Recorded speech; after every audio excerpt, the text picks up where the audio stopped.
Assalamualaikum teman-teman.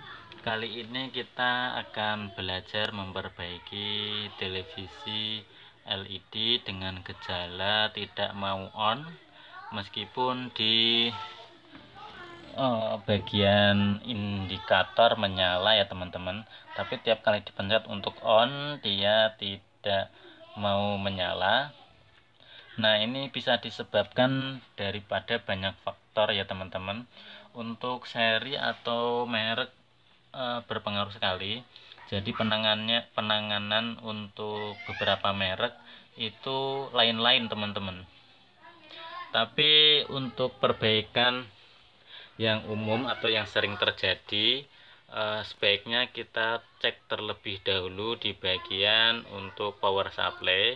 Biasanya mengalami drop atau mengalami penurunan tegangan yang mengakibatkan untuk IC atau komponen tidak bisa bekerja maksimal sehingga dia tidak berjalan atau tidak mau bekerja ya.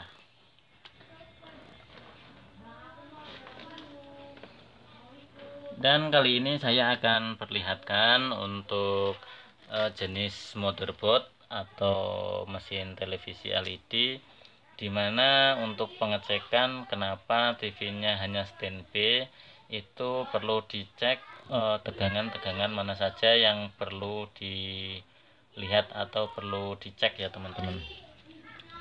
Dan yang pertama itu tegangan dari power supply, itu biasanya ada 12 volt atau 24 volt, biasanya ada keterangan teman-teman. Jadi tinggal dicek aja, bisa menggunakan multi analog ataupun digital, ya, di multi analog ataupun digital sama saja, yang penting bisa menggunakan. Dan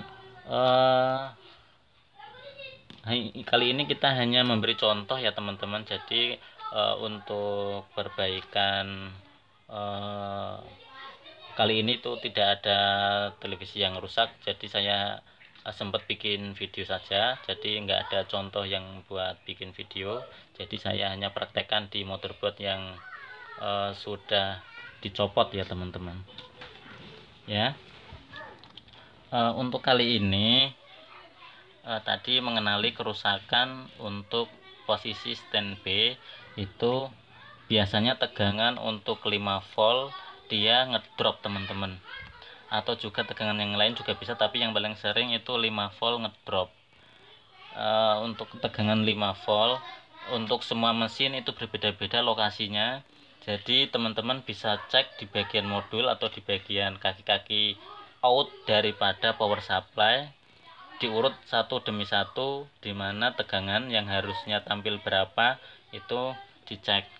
Dan yang paling sering terjadi itu ada elko yang kembung, atau ada resistor, atau juga ada FET yang lemah.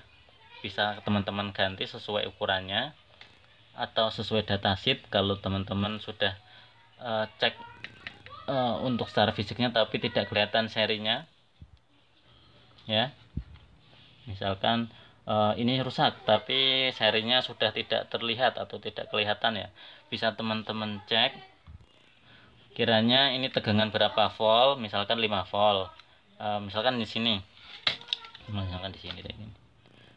ini adalah IC untuk regulator, misalkan untuk regulator 5 volt, tapi dia tidak mengeluarkan tegangan 5 volt dan yang keluar hanya 0 volt.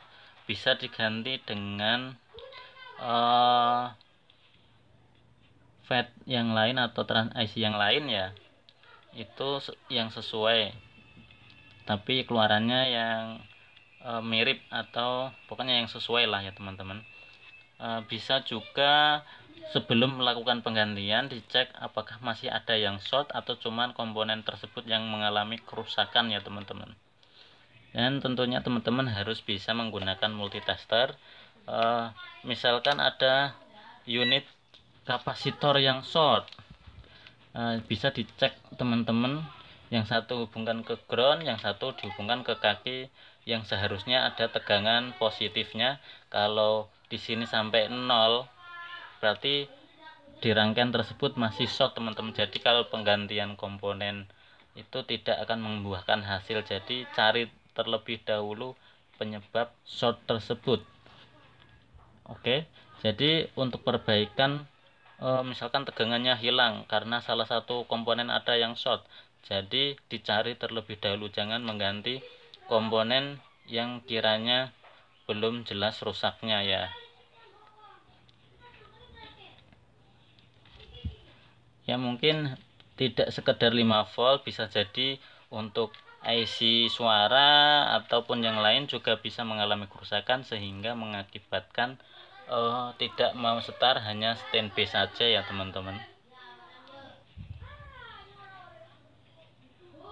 Jadi untuk perbaikannya cukup itu saja. Kalau misalkan teman-teman punya MBR atau penghancur short bisa digunakan, tapi kali ini tidak saya perlihatkan karena tidak ada contoh yang short. Ini motherboard masih bagus soalnya. Nanti kalau misalkan ada motherboard yang short bisa kita praktekkan lagi ya teman-teman. Ya, terima kasih sudah menonton. Wassalamualaikum warahmatullahi wabarakatuh.